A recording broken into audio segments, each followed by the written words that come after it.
দাদা, বাবা, কি হলো এটা? ঘাবড়াস না বাবু, আমি একেবারে ঠিক আছি।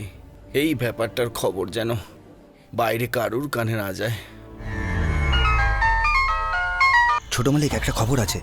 একটা মেয়ে ফোন করে জানিয়েছিল যে মালিক ট্রেনে করে যাচ্ছেন। সব দিকে নজর রাখবেন।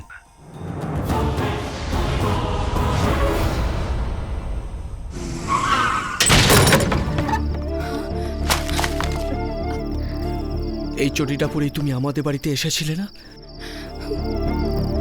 ওখানে আসার কারণটা কি ছিল? ওই বুড়ি মহিলাকে মিষ্টি কথায় ভুলিয়ে রাখা, নাকি আমার বাবার কফিতে বিষ মেশানো?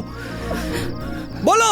আমি বলছি, তোমার বাবাকে মারবার জন্য আমি ওকে তোমাদের বাড়ি পাঠিয়েছিলাম।